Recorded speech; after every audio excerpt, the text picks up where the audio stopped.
प्रिय संस्कृत मित्राणि नमः संस्कृताय सुप्रभातम।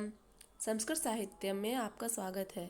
मैं हूँ संजना और आज हम लोग श्रीमद् भगवद गीता के तीसरे अध्याय का 17 और 18वें नंबर का श्लोक पढ़ेंगे।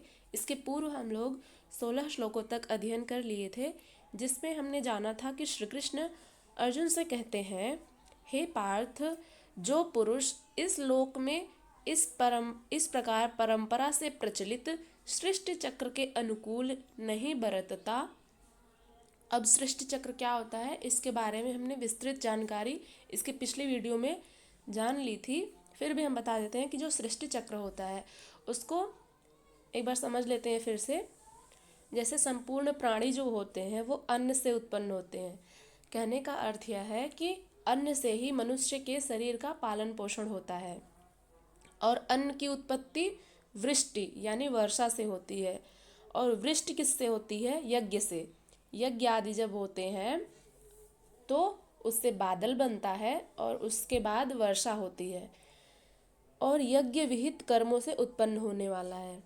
तो ये जो होते हैं, ये जो सृष्टि का क्रम है, किस प्रकार से सृष्टि चल रही है, उसी को यहाँ पर श्री कृष्ण बता रहे हैं कि हे पार्थ, जो पुरुष इस लोक में, इस संसार में इस प्रकार परंपरा से प्रचलित सृष्टि चक्र के अनुकूल नहीं बरतता, अर्थात अपने कर्तव्य का पालन नहीं करता, वह इंद्रियों के द्वारा भोगों में रमण करने वाला यानी भोग और ऐश्वर्य में ही आसक्त रहने वाला पाप आयु पुरुष, यानी उसकी उम्र जो होती है वो पाप ही होती है, पाप से घिरी होती है। उसकी जो आयु होती है वह पाप आयु होती है। तो ऐसे पुरुष व्यर्थ में ही अपना जीवन धारण किए हुए हैं, यानी इस पृथ्वी पर व्यर्थ में ही जीते हैं, उनका जीवन व्यर्थ है। किनका? जो इस सृष्टि चक्र के अनुकूल अपने कर्तव्य का पालन नहीं करते हैं। तो इतना हमने पिछली वीडियो में जान लिया था। अब अगले श्लोक में बढ़ते हैं। जो 17वें नंबर का श्लोक है उसको पढ़ेंगे। एक बार सस्वर वाचन करते हैं और आप लोगों का यदि उच्चारण शुद्ध नहीं हो तो साथ में वाचन किया करिए, तो उससे रोज रोज वाचन करने से, रोज रोज उच्चारण करने से शुद्धि होती है, श्लोक शुद्ध पढ़ता है। तो 17वें नंबर का श्लोक पढ़ते हैं। यस्त्वात्मरतिरेव स्यात् आत्मतृप्तश्च मानवः आत्मन्येव च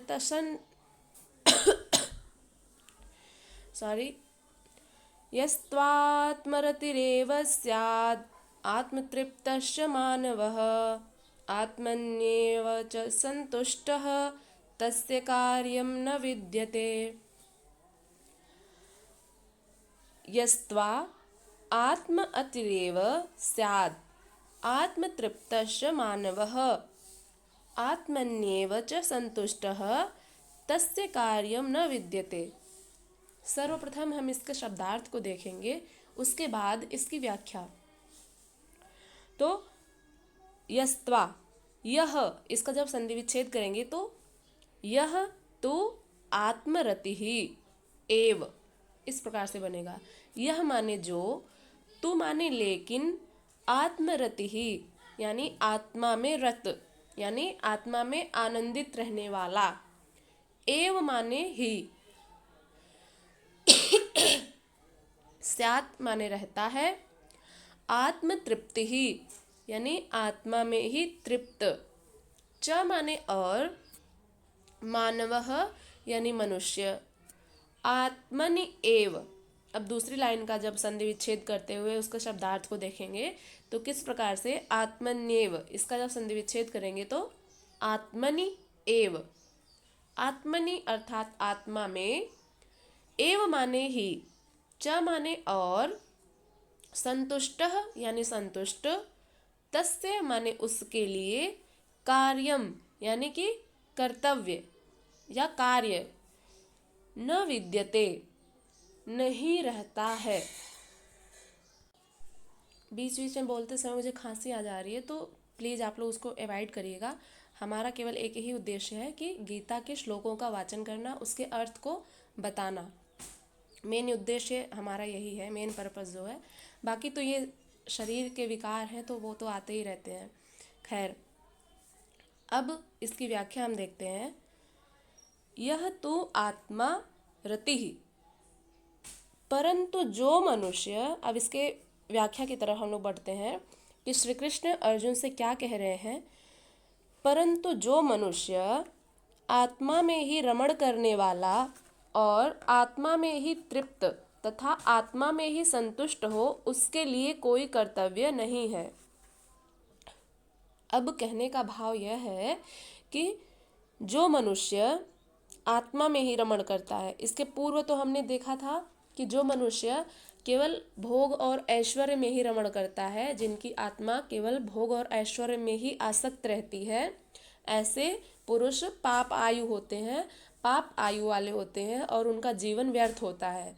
ठीक, तो अब इस श्लोक में क्या जानेंगे हम। श्री कृष्ण कहते हैं लेकिन उसके विपरीत जो एक मनुष्य होता है, वह जो अपने आत्मा में ही विचरण करता रहता है, जो अपने मन में परमात्मा को धारण किए हुए है और उसी में ही आनंदित रहता है, उसी में ही रमण करता है।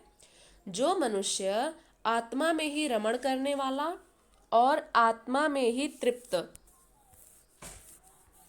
इसकी व्याख्या यहाँ पर है, और आत्मा में ही तृप्त तथा आत्मा में ही संतुष्ट हो, उसके लिए कोई कर्तव्य नहीं है। यानी कि उसके लिए कोई ऐसा कर्तव्य कर्म नहीं है, वो निश्चिंत होकर के अपना निष्काम भाव से अपना कर्तव्य करता रहता है। कहने का भाव यह है, उसके लिए ये कर्तव्य नहीं है जो अभी पिछले श्लोक में हमने जाना था। कौन सा कर्तव्य? यही सब जो सृष्टि चक्र के अनुकूल जो कर्तव्य का पालन नहीं करता है। ऐसे पुरुष जो इंद्रियों के द्वारा भोगों में रमण करने वाला पापायु पुरुष व्यर्थ ही जीता है। तो ये सब कर्म किसके लिए नहीं है?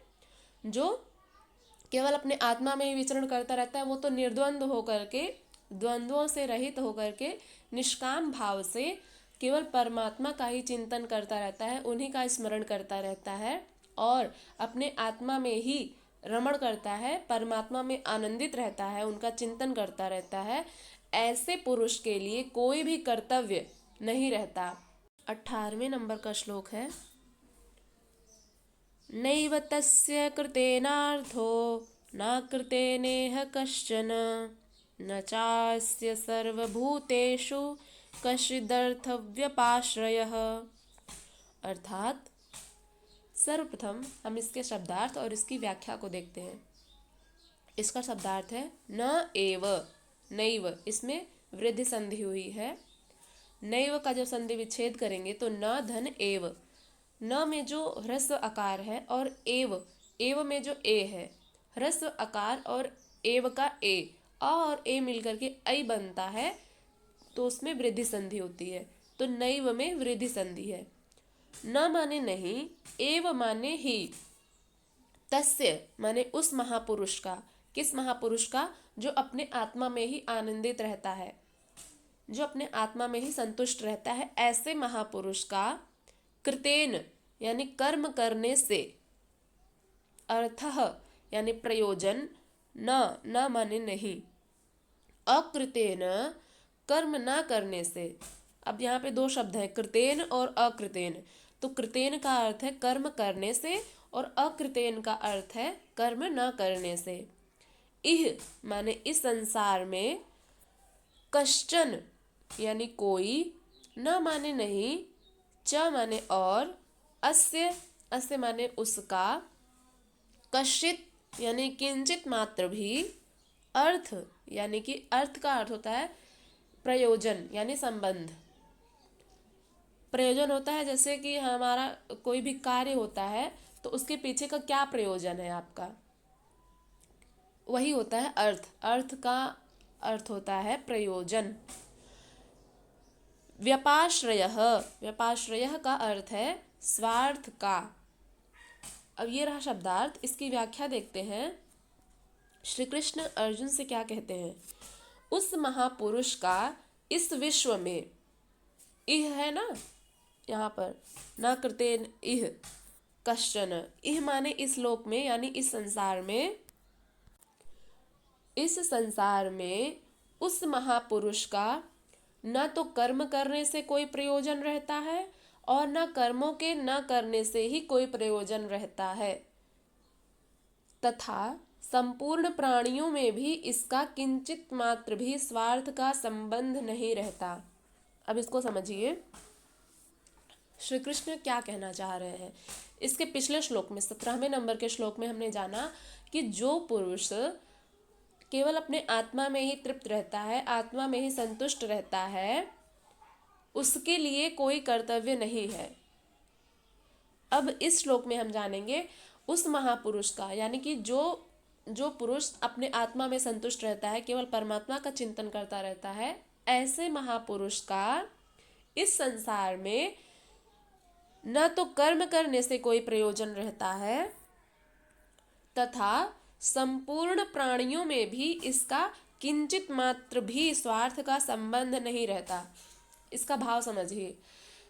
कहने का भाव यह है कि जो पुरुष जो अपने आत्मा में केवल संतुष्ट रहता है और परमात्मा का निरंतर चिंतन करता रहता है, ऐसे पुरुष का इस संसार के लोगों से क्या लेना देना। सही बात है, जो परमात्मा से जिनका साक्षात्कार हो गया है, जिन्हें केवल परमात्मा ही दिखते हैं हर तरफ और उन्हीं में वे आनंदित रहते हैं, जो महापुरुष केवल अपने आत्मा में ही संतुष्ट रहते हैं और निरंतर परमात्मा का ही चिंतन करते रहते हैं, उन्हें इस संसार के भोग और ऐश्वर्य से क्या प्रयोजन है, कोई प्रयोजन नहीं है।